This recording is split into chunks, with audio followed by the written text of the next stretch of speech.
Bismillahirrahmanirrahim. Assalamualaikum warahmatullahi wabarakatuh. Alhamdulillahirabbil alamin. Salatu wassalamu ala asrofil anbiya'i wal mursalin wa ala alihi wa ashabihi ajma'in. Amma ba'du. Anak-anakku sekalian yang Bapak banggakan, alhamdulillah pada pagi hari ini kita sama-sama bisa melakukan ataupun melaksanakan pembelajaran secara daring di kegiatan yang pertama ini.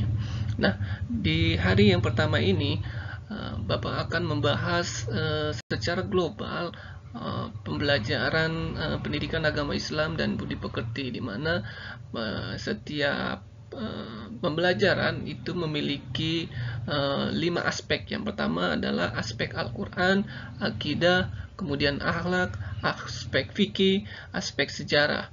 Nah, kelima aspek ini akan kalian temui dari kelas 10, 11, dan kelas 12 per setiap semesternya. Jadi setiap satu semester kalian akan menemukan dan kita akan mempelajari 5 aspek pembelajaran tersebut. Oke, itu adalah sedikit pengantar dari pembelajaran kita selama satu semester. Pada pertemuan kali ini kita akan membahas terkait dengan judul besarnya adalah toleransi, rukun, dan menghindarkan diri dari tindakan kekerasan, di mana materi ini adalah masuk dalam kompetensi dasar 3.13, yakni pengetahuan menganalisis makna Quran Surat Yunus ayat 40-41 dan Quran Surat Al-Maidah ayat 32 tentang toleransi, rukun, dan menghindarkan diri dari tindak kekerasan. Kemudian kompetensi keterampilannya adalah membaca Quran Surat Yunus ayat 40 dan 41 dan Quran Surat Al-Maidah ayat 32 sesuai dengan kaidah tajwid dan makhrajul hurufnya. Kemudian juga mendemonstrasikan hafalan dan mempresentasikan perintah toleransi dan menghindarkan diri dari tindakan kekerasan sesuai dengan pesan Quran Surat Al-Maidah ayat 32. Sebelum kita masuk ke materi, di sini Bapak akan menjelaskan terlebih dahulu. Nah, perlu kalian ketahui adalah kenapa sih kita harus toleransi dan kenapa sih kita harus rukun dan kenapa juga kita harus menghindarkan diri dari tindak kekerasan. Nah, jawabannya adalah tidak lain dan tidak bukan adalah karena dengan berperilaku toleransi kita dapat hidup rukun dan terhindar dari tindakan kekerasan. So, itu jawabannya. Kemudian timbul pertanyaan lagi, lalu tujuannya untuk apa? Nah, tujuannya untuk apa kita bertoleransi, kita rukun, kita menghindarkan diri dari tindak kekerasan? Nah, tujuannya adalah demi terlaksananya persatuan dan kesatuan bangsa, serta keberlangsungan peradaban manusia. Tuh jawabannya. Nah, setelah kalian mengetahui ini, lalu bagaimana? Cara apa yang bisa kita lakukan untuk menjawab itu semua? Tidak lain dan tidak bukan adalah berperilaku saling menghormati, menghargai baik perbedaan keyakinan, agama, suku, adat, pendapat, dan pemikiran. Tujuannya agar terjalin suatu keharmonisan. Nah, itu adalah caranya. So, mari kita saling menghormati dan saling menghargai. Nah, oke, selanjutnya adalah kegiatan dalam pembelajaran kita pada pagi hari ini. Yang pertama adalah membaca Quran Surat Yunus ayat 40 dan 41 serta Quran Surat Al-Maidah ayat 32. Setelah membaca, kita mulai menganalisis hukum bacaan tajwidnya, makhrajul huruf serta arti potongan ayatnya. Setelah kita mengetahui itu, kita analisis. Selanjutnya adalah penjelasan materi terkait dengan toleransi, rukun, dan menghindarkan diri dari tindakan kekerasan. Baik itu pengertian, dalil, pembagian, contoh perilaku, dan hikmah. Nah, setelah materi itu selesai kita bahas, kita langsung masuk ke evaluasi. di mana evaluasi ini kita membahas secara keseluruhan, baik itu rangkuman, nanti disusul oleh menjawab pilihan ganda yang akan anak-anak kalian jawab. Kemudian juga ada tugas-tugas lain untuk uraian serta pemahaman. Kita mari sama-sama membaca Quran Surat Yunus ayat 40 dan 41. Anak-anak sekalian, mari kita sama-sama membaca. Dan sebelum membaca, anak-anak tolong dipersiapkan Al-Qur'annya, buka Quran Surat Yunus ayat 40-41 tentang toleransi, rukun, dan menghindarkan diri dari tindak kekerasan. Ya, oke, kalau sudah dibuka, mari kita sama-sama baca dan coba kita simak pembacaan ayat Al-Quran ini.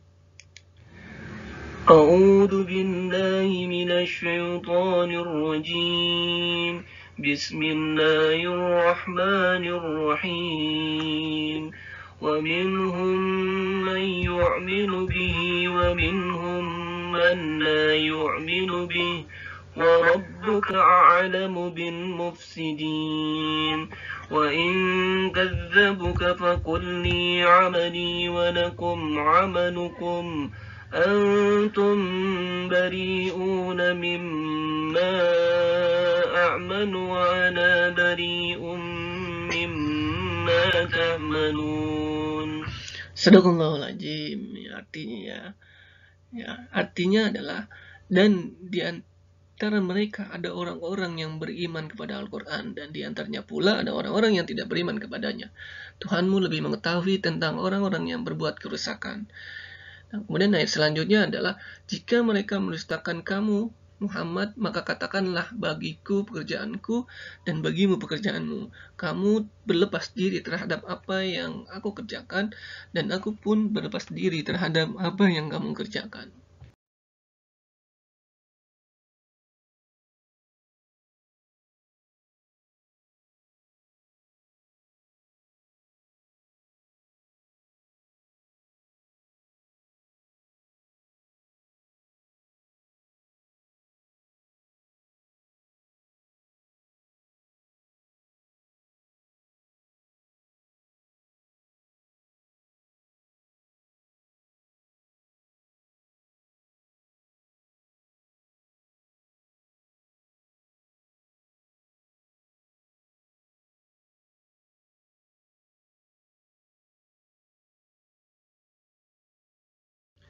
Kita membaca Quran Surat Al-Maidah ayat 32. Oke, kalian buka Quran Surat Al-Maidah ayat 32. Oke, kalau sudah kalian buka, mari kita bareng-bareng membaca dan menyimak bacaan Al-Quran secara tartil. Tolong kalian disimak ya. أعوذ بالله من الشيطان الرجيم بسم الله الرحمن الرحيم من أجل ذلك كتبنا على بني إسرائيل أنه من قتل نفسا بغير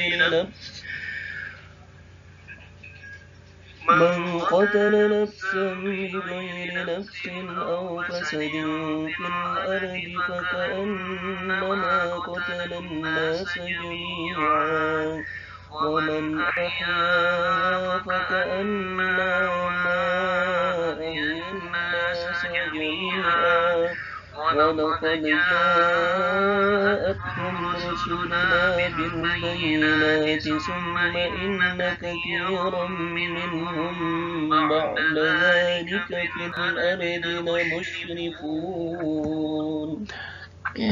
Sadaqallahul Azim, yang artinya adalah, oleh karena itu kami tetapkan suatu hukum bagi Bani Israel, bahwa barang siapa yang membunuh seorang manusia, bukan karena orang itu membunuh orang lain, atau bukan karena membuat kerusakan di muka bumi, maka seakan-akan dia telah membunuh manusia seluruhnya. Dan barang siapa yang memelihara kehidupan seseorang manusia, maka seolah-olah dia telah memelihara kehidupan manusia semuanya. Dan sesungguhnya telah datang kepada mereka rasul-rasul kami dengan membawa keterangan-keterangan yang jelas. Kemudian banyak di antara mereka sesudah itu sungguh-sungguh melampaui batas dalam berbuat kerusakan di muka bumi ini. Oke, kita masuk ke menganalisis hukum bacaan tajwid, makhrajul huruf dan arti potongan ayatnya. Pertama adalah Quran surat Yunus ayat 44:1. Oke, kalian simak hukum bacaannya. Yang pertama adalah hukum bacaan idgham mimi, di mana huruf mim sukun bertemu huruf mim itu dibaca idgham mimi. Oke, perhatikan mim sukun ketemu huruf mim, idgham mimi. Lalu bagaimana cara bacanya? Cara bacanya tolong kalian simak. Wa minhum may, wa minhum may. Ya, itu ada idgham mimi. Kemudian ada juga yang namanya idgham biguna, huruf nun sukun bertemu huruf ya. Cara bacanya adalah may yu'minu, may yu'minu. Ada idgham biguna, diigunkan dengan guna. Ada juga idgham bila guna, huruf nun sukun bertemu huruf lam. Cara bacanya gimana? Cara bacanya adalah tanpa guna. Perhatikan. Man la yu'minu, man la yu'minu, man la yu'minu. Oke, itu dia ya. Silakan anak-anak mencari lagi hukum tajwid yang lain dari masing-masing surat. Oke, itu ya. Kemudian kita masuk ke kosakatanya, yaitu makna arti dari potongan ayat. Adalah wa minhum may yu'minu bihi, dan di antara mereka ada orang-orang yang beriman bihi kepada Al-Qur'an. Wa minhum, dan di antara mereka man la yu'minu, ada orang yang tidak beriman kepadanya.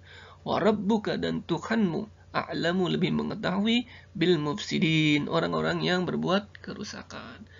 Itu ya. Astagfirullah. Analisis hukum bacaan Quran surat Al-Maidah ayat 32. Oke, perhatikan di sini ada yang namanya hukum bacaan qalqalah sugro, huruf jim sukun di tengah-tengah kata. Bagaimana cara bacanya? Perhatikan. Min ajli, min ajli, min ajli, ya. Seperti itu. Di qalqalah. Kemudian ada juga namanya hukum bacaan mad wajib mutasil, mad asli bertemu huruf hamzah dalam satu kata. Cara bacanya gimana? Perhatikan. Bani Israil, Bani Israil. Nah, seperti itu ya. Kemudian juga ada yang namanya iqlab, fathatain bertemu huruf ba. Cara bacanya gimana? Didengungkan dua harokat. Nabsam bigoi, nabsam bigoi. Nah, seperti itu ya. Nah, selanjutnya adalah silakan anak-anak mencari lagi hukum tajwid yang lain. Kita masuk ke dalam kosakatanya. Pertama adalah man azza lidzalik, oleh karena itu katabna, kami tetapkan ala atas Bani Israil, mangqatala, barang siapa membunuh, nafsa, jiwa, bigoiri nafsi, bukan karena ia membunuh orang tuanya, au fasad, atau membuat kerusakan fil ardi, di muka bumi. Selanjutnya adalah kita membahas tentang materi toleransi. Oke, lalu toleransi itu apa sih sebetulnya? Nah, ditinjau dari etimologinya, toleransi adalah suatu bentuk kesabaran, ketahanan emosional, serta kelapangan dada yang dimiliki seseorang. Menurut istilah, toleransi diartikan sebagai sikap atau sifat menghargai, membiarkan, membolehkan pendirian seseorang, baik itu pendapat, pandangan, kepercayaan, kebiasaan, dan sebagainya, yang berbeda atau yang bertentangan dengan pendiriannya. Jadi, karena toleransi terjadi karena adanya perbedaan, maka baik perbedaan agama, suku, adat, keyakinan, maka sikap kita adalah menerima perbedaan tersebut agar terciptanya kerukunan dan keharmonisan. Dalilnya mana? Yaitu tadi Quran surat Yunus ayat 40 dan 41. Oke. Nah, lalu bagaimana perilaku kita terhadap toleransi? Apa yang harus kita lakukan? Yang pertama adalah kita saling bersahabat. Oke, sahabat sama teman sekolah, teman organisasi, teman di rumah, ataupun teman di tempat yang lain. Kemudian juga saling bersilaturahmi. Ini benar. Perilaku toleransi yang lain adalah saling bersilaturahmi. Kemudian juga saling bersalam-salaman. Nah, itu juga termasuk perilaku toleransi. Makan bersama juga termasuk perilaku toleransi. Tapi ingat, dalam kondisi pandemi seperti saat ini, tidak alangkah baiknya untuk tetap menjaga jarak masa pandemi, social distancing, memakai masker untuk tidak bersalaman-salaman terlebih dahulu dalam kondisi pandemi, ya. Nah, setelah kita menjelaskan bagaimana contoh perilaku, pengertian dalil, lalu apa hikmah yang kita bisa ambil dari sikap bertoleransi? Yang pertama adalah dapat terhindar dari adanya perpecahan antar umat beragama. Oke. Dapat juga mempererat tali silaturahmi, kemudian membangun negara akan lebih terjamin dalam pelaksanaannya. Kemudian juga terciptanya ketentraman dalam hidup bermasyarakat. Oke. Jika sikap toleransi ini terlaksana, maka terciptalah ketentraman dalam suatu masyarakat. Sehingga terciptanya kerukunan dan keharmonisan. Selanjutnya adalah menghindarkan diri dari perilaku tindak kekerasan. Oke, sebagai manusia, kita dianugerahi nafsu oleh Allah Subhanahu wa Ta'ala. Dan oleh karenanya, dari nafsu tersebut, manusia dapat merasakan yang namanya emosi, benci, dan cinta. Dari nafsu tersebut, manusia bisa melakukan persahabatan, bahkan juga permusuhan. Nah, jika cinta melahirkan perdamaian dan keharmonisan, maka sebagai umat Islam, kita wajib mengedepankan perdamaian dan keharmonisan. Dan sedangkan benci itu adalah dapat melahirkan permusuhan, bahkan hingga kekerasan. Nah, oleh karena itu, Islam melarang perilaku kekerasan terhadap siapapun, apapun dan dimanapun. Dalilnya mana? Itu adalah Quran Surat Al-Maidah ayat 32 yang sama-sama sudah kita baca tadi. Oke, lalu perilaku kita untuk menghindarkan diri dari kekerasan, apa yang harus kita lakukan? Yang pertama adalah kita harus saling menghargai adanya perbedaan pendapat dan keyakinan. Nah, ketika kita sudah menghargai perbedaan pendapat terhadap keyakinan agama, nah, yang terakhir adalah kita terhindar dari yang namanya ada tindakan kekerasan. Dan juga perilaku yang lain adalah harus mengedepankan keadilan. Oke. Kemudian juga mengedepankan keharmonisan, belajar empati, peduli sesama, baik itu yang sedang kesulitan ataupun yang sedang butuh pertolongan. So, dari sekarang mulailah stop kekerasan karena damai itu indah, kawan. Nah, lalu bagaimana hikmah yang dapat kita ambil dari penghindaran diri dari perilaku tindakan kekerasan? Yang pertama adalah dapat terhindar dari adanya perpecahan. Oke, betul. Ketika kita menghindari hal tersebut, maka secara otomatis tidak ada tuh yang namanya perpecahan antar umat beragama. Dan ketika kita menghindarkan itu semua, kita juga dapat mempererat tali silaturahmi dalam satu masyarakat. Kemudian juga terhindar dari perpecahan dan kerusakan. Oke, betul. Kemudian juga terciptanya ketentraman dalam hidup bermasyarakat. Oke. Dalam suatu masyarakat, ketika tidak ada yang namanya kekerasan, perilaku yang tidak ada kekerasan, tidak ada perkelahian, percecokan, maka dalam suatu masyarakat lahirlah yang namanya ketentraman, kerukunan, perdamaian. Seperti itu ya. Kemudian selanjutnya adalah evaluasi, rangkuman, pilihan ganda, uraian, serta pemahaman. Nah, dari semua pembahasan kita bahas tadi, maka dapat kita rangkum. Yang pertama adalah dalam kehidupan sehari-hari, sikap toleransi adalah perlu kita kembangkan, kita junjung tinggi. Kemudian juga dalam masalah keimanan, misalkan akidah, ibadah, kita harus berpegang teguh kepada keyakinan tanpa bergeser sedikit pun, dan tetap menghargai orang lain yang berbeda keyakinan agar muncul kerukunan serta keharmonisan dalam suatu masyarakat. Yang ketiga adalah manusia diberikan kebebasan memilih agama dan keyakinan, akan tetapi kita harus paham, kita harus tahu, kita harus bertanggung jawab terhadap pilihannya kita tersebut. Dan Allah juga menjanjikan surga bagi orang yang bertakwa dan neraka bagi orang yang zalim, yang melakukan tindakan kekerasan bahkan memecah belah. Dan terakhir, saling menghormati dan saling menghargai, bekerja sama dalam urusan dunia demi terwujudnya keamanan, tentunya ketertiban, tentunya kedamaian dalam masyarakat, kesejahteraan bersama. Nah, itulah rangkuman kita pada pembelajaran pada hari ini. Dan tugas kalian adalah menjawab pilihan ganda dan uraian. Dan ini adalah linknya gg.gg soal KD 3.13. Oke, ini adalah kalian tinggal buka file ini, link ini ya. Dan kemudian kalian pahami juga membuat poster tentang tema perilaku toleransi di masa pandemi. Contoh ini misalkan silaturahmi di masa pandemi. Nah, ini adalah salah satu perilaku toleransi ya. Kita bersilaturahmi di masa pandemi. Bagaimana caranya? Ya pikol aja. Oke, itu ya. Dan itu semua materi yang sudah kita bahas sama-sama. Kurang lebihnya Bapak mohon maaf.